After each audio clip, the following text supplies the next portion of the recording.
사도행전 8장 1절부터 8절 신약 199쪽 한 절씩 교독하겠습니다. 제가 먼저 읽습니다. 사울은 그가 죽임당함을 마땅히 여기더라. 그날에 예루살렘에 있는 교회에 큰 박해가 있어 사도 외에는 다 유대와 사마리아 모든 땅으로 흩어지니라. 경건한 사람들이 스데반을 장사하고 위하여 크게 울더라. 사울이 교회를 잔멸할세 각 집에 들어가 남녀를 끌어다가 옥에 넘기니라. 그 흩어진 사람들이 두루 다니며 복음의 말씀을 전할세. 빌립이 사마리아 성에 내려가 그리스도를 백성에게 전파하니 무리가 빌립의 말도 듣고 행하는 표적도 보고 한 마음으로 그가 하는 말을 따르더라. 많은 사람에게 붙었던 더러운 귀신들이 크게 소리를 지르며 나가고 또 많은 중풍병자와 못 걷는 사람이 나으니 그 성에 큰 기쁨이 있더라. 아멘. 그 성에 큰 기쁨이 있더라. 그 성에 큰 기쁨이 있더라 라는 제목으로 말씀 전하겠습니다.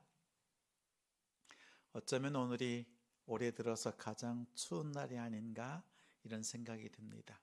아주 추웠지요? 우리 삶 속에서도 조금 힘든 일이 있을 때 그 안에서 하나님이 주시는 기쁨으로 살아내는 우리 성도들 되시기 바랍니다. 사도행전 하면 핵심 구절이 있어요. 우리가 잘 아는 1장 8절 말씀입니다. 1장 8절 말씀 다들 많이 암송하시지요? 한번 암송해 볼까요? 오직 성령이 너에게 임하시면 너희가 권능을 받고 예루살렘과 온 유대와 사마리아와 땅끝까지 이르러 내 증인이 되리라 하시니라. 그렇지요. 사도행전은 이 1장 8절 말씀대로 흘러갑니다. 예루살렘에 복음이 증거되어지고 유대 땅에 복음이 확장되어지고 이제는 사마리아와 땅끝까지 힘있게 전파됩니다. 근데 여기서 보면 증인이라고 하는 것은 예수 그리스도를 증거하는 복음을 전하는 사람을 말합니다. 증인은 책임이 있어요. 자신이 증언한 것에 대해서, 자신이 증인으로 선 일에 대해서 스스로 책임을 지는 겁니다. 만약 그 일이 거짓으로 드러나면 그 일에 대해서 자신이 책임을 져야 하는 것입니다. 경우에 따라서는 자신의 목숨을 내놓아야 합니다. 자, 사도행전을 보면 복음의 생명을 건, 복음에 자신의 목숨을 건 사람들이 나옵니다. 그 증인들을 통해서 복음이 어떻게 흘러갔느냐 이것을 보여주는 것이 사도행전입니다. 사도행전을 읽을 때마다 하나님의 복음의 말씀이 이렇게 흘러간다, 또 하나님이 이렇게 역사하셨구나, 이것을 볼 때마다 우리의 개인의 삶도 돌아보고 또한 사역도 돌아보게 됩니다. 왜냐하면 하나님의 복음이 이렇게 힘있게 증거되어지고 확장되어지는 그 근본, 그것이 무엇인가 다시 한번 생각해 보게 됩니다. 우리가 말씀을 읽다 보면 첫 번째 예루살렘의 복음을 전한 자가 나와요. 누굴까요? 베드로예요. 사도 베드로. 베드로는 예루살렘에서 복음을 전했습니다. 복음을 전하다가 그의 말년에는 거꾸로 십자가에 매달려 순교를 당했습니다. 그리고 예루살렘 다음에 어디예요? 온 유대잖아요. 유대 땅에 복음을 전한 사람이 누구예요? 보면 스데반 집사입니다. 이제 유대에 예수 그리스도를 전하고 또 손으로 지은 성전을 향하여서 우상 숭배하고 있는 당시 유대인들을 향하여서 힘있게 복음을 전했습니다. 그 일로 돌에 맞아 순교를 당했습니다. 다음에 나오는 사건이요, 오늘 본문입니다. 사마리아의 복음을 전한 자 빌립 집사가 등장을 합니다. 빌립은 복음과 전혀 상관이 없는 지역이라고 생각했던 그곳에 복음을 전했습니다. 그리스도를 전파했습니다.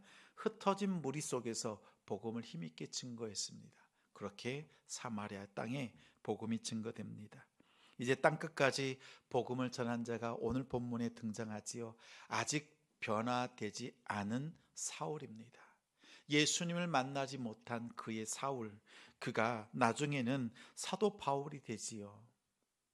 히브리식 이름을 쓰다가 이방인들에게 복음을 전할 때 이방인들이 쓰는 헬라식 이름이 더 쓰기에 좋으니까 히브리식 이름 사울을 버리고 헬라식 이름 바울이라고 하는 그 이름을 사용합니다.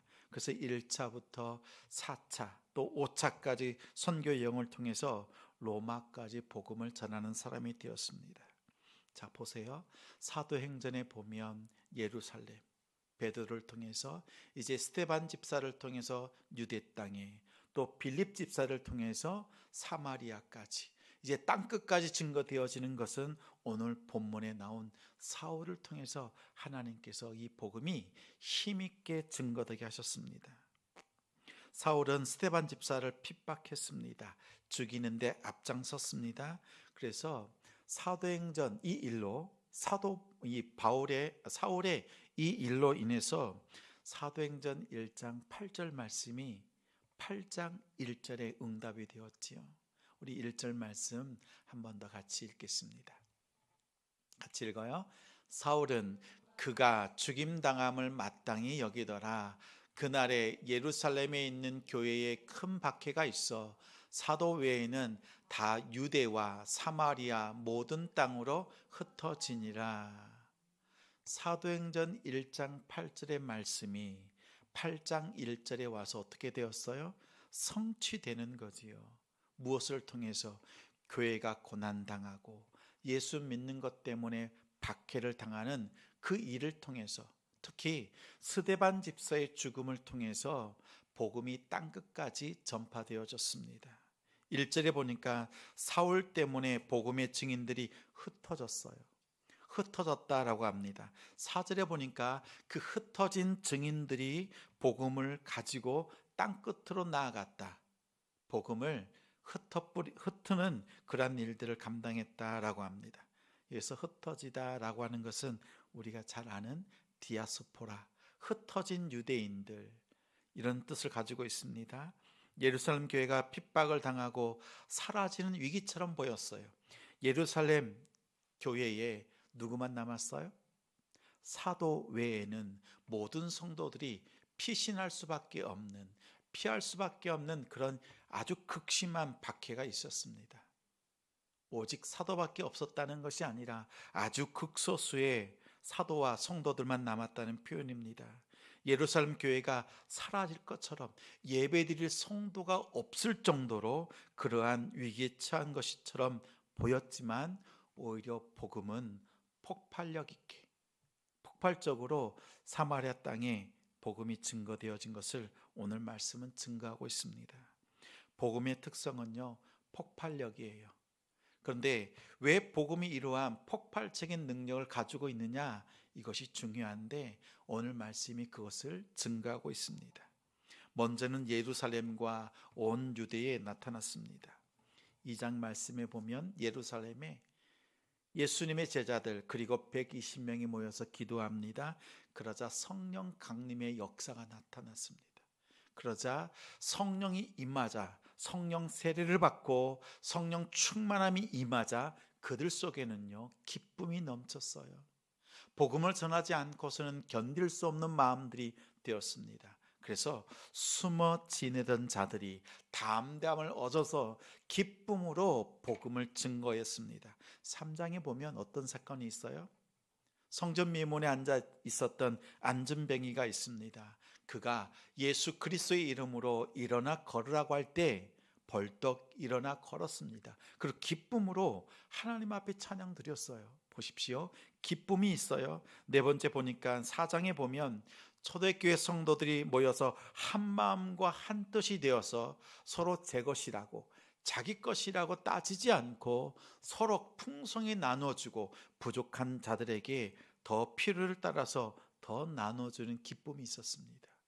기쁨으로 믿음 생활을 했습니다. 5장에 보면 아나니아와 삽비라 사건을 통해서 성도와 교회는요, 성령의 역사 안에서 거룩함을 지키는 기쁨을 누렸습니다. 6장 7장에 보면 스데반 집사가 구원의 기쁨으로 힘있게 예수 그리스도를 증거했습니다. 자, 예루살렘과 온 유대 땅에 나타난 사건들의 그 핵심을 보면, 복음이 힘있게 증거되는 그 이유를 보면 한 가지예요.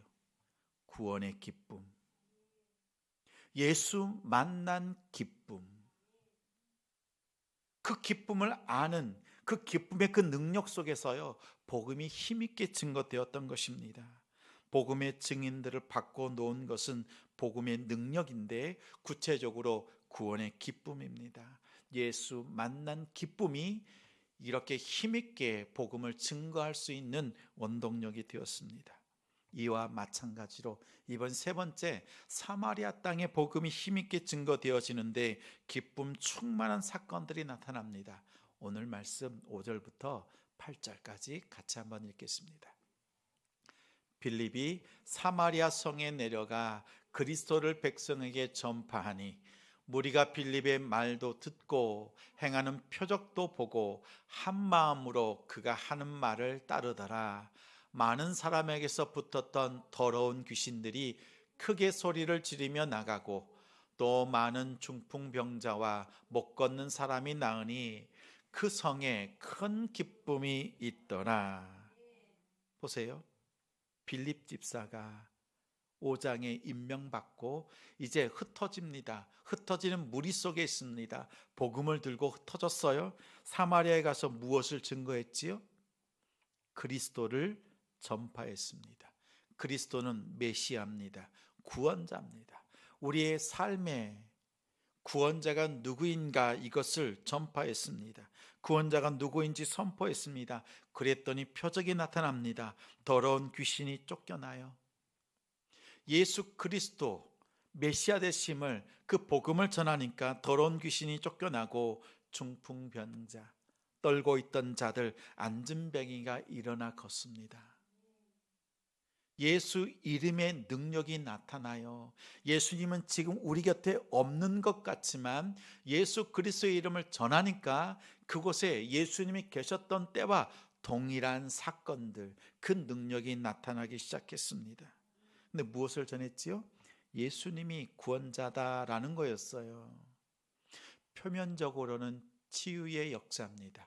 병이 낫는 것이지요. 귀신이 떠나가는 거예요. 축기의 역사입니다. 근데 내면적으로는 분명한 뜻이 있어요.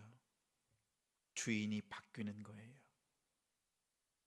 우리의 육체의 연약함도 악한 영들에 붙잡혀 있을 땐 몸이 구부러지고 손이 구부러집니다.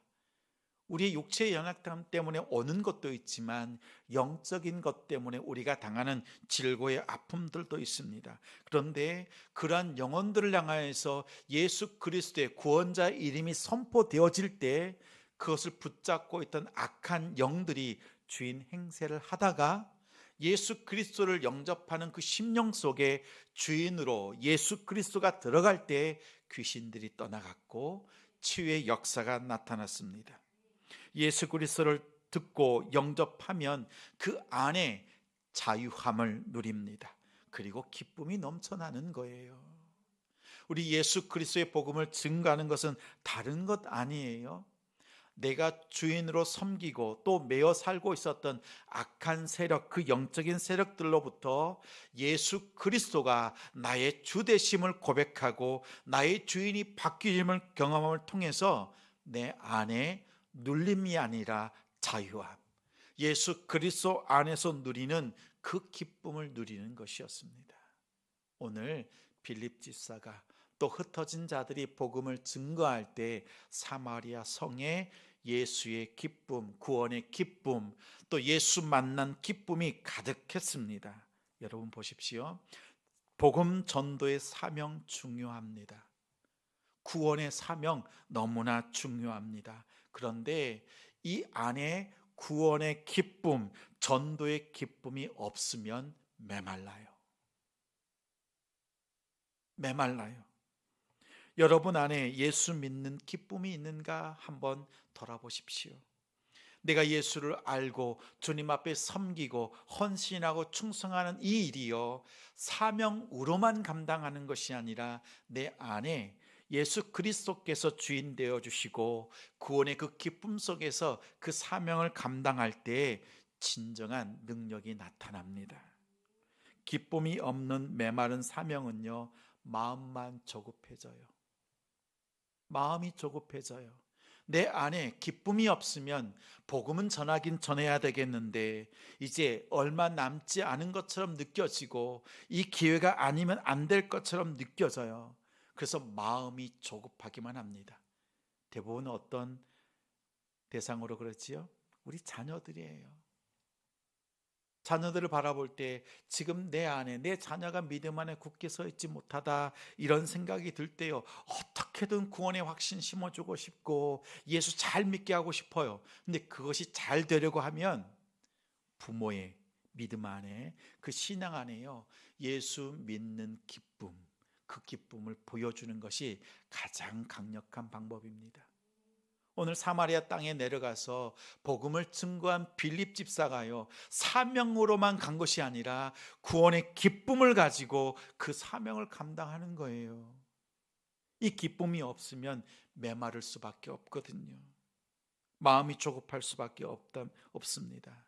저는 우리 성도들이 말씀 안에서 예배가 거듭되어질수록 그 입술에서 어떤 고백이 나오는가, 그것에 관심을 둬요. 목장 나눔을 할 때, 또한 함께 교제에 나갈 때 짧은 대화 속에서요, 불평 불만이 나오는가, 아니면 예수 믿는 것 때문에, 예수 믿는 일 때문에 내 안에서 나타나는 그 기쁨을 말하고 있는가, 저는 그것에 관심이 있어서 또 귀담아 듣습니다. 우리 성도들의 입술에서요, 구원의 기쁨이 나오도록 말씀을 전하고 그 말씀대로 살아가는 우리 성도들 되기 바랍니다. 왜냐하면 오늘 사마리아 성에 예수 그리스도의 이름, 그 구원자 메시아가 그 이름이 선포만 되어져도요, 더러운 귀신들이 떠나가고 구부러졌던 것들이 펴지고 뛰고 하나님 앞에 기쁨으로 돌아왔잖아요. 복음을 듣고 영접하자 실제적인 삶의 변화들이 나타나는 거예요. 빌립이 전하였던 그 구원의 기쁨을 전할 수 있는 우리가 되길 바랍니다. 우리 성도들의 마음속에 예수 믿는 그 매력, 우리 구원의 기쁨이 있다면요, 그것을 바라보는 우리 자녀들의 변화가 있습니다. 우리가 조급한 마음으로 어떻게든 구원의 확신을 심어주려고 애쓰면서 우리가 구원의 기쁨, 예수 믿는 그 기쁨을 자녀들에게 보여줄 수 있는 우리가 되길 바랍니다. 또한 우리 성도들 한 사람 한 사람도요, 예수 믿는 그 기쁨으로 하나님 앞에 나아갑시다. 그리고 기쁨이 없는 메마른 사역은요, 상처만 남겨요. 반대로 말하면 구원의 기쁨, 예수 만난 기쁨으로 사역을 감당한다면 상처가 났던 그곳을 봉합하고 오히려 상처를 덮어주면서 오히려 더 힘있게, 더 은혜롭게 사역을 감당할 수가 있습니다. 예수 믿는 그 기쁨으로 우리의 사역들이 하나 둘 채워지기를 원합니다. 사실 힘들지요. 우리 찬양팀이 찬양하는 것도, 주일 예배마다 하나님 앞에 헌신하고 수고하는 우리 성도들의 수고도, 또 하나님 앞에 마음을 드리는 우리 성도들의 헌신도 다 눈물과 또 하나님 앞에 마음을 드리는 그 아픔도 있어요. 그러나 그 기쁨 속에서 예수 그리스도 만난 그 기쁨으로 나아갈 때 우리의 아름다운 사역들이 풍성함으로 열매 맺을 줄 믿습니다. 오직 예수 믿는 기쁨, 예수 그리스도를 아는 그 기쁨으로 기도하고 예배하고 기도할 수 있는 우리 성도들이 됩시다. 오늘 주님 앞에 나아갈 때 오직 예수 그리스도 생각하면서 나를 만나 주신, 나를 구원해 주신 예수 그리스도 그 메시아 되심을 노래하면서 하나님 앞에 그 은혜의 삶을 살아가는 우리 성도들, 또 가정 되시기를 주님의 이름으로 축원합니다. 우리 함께 찬양 드리겠습니다. 주 예수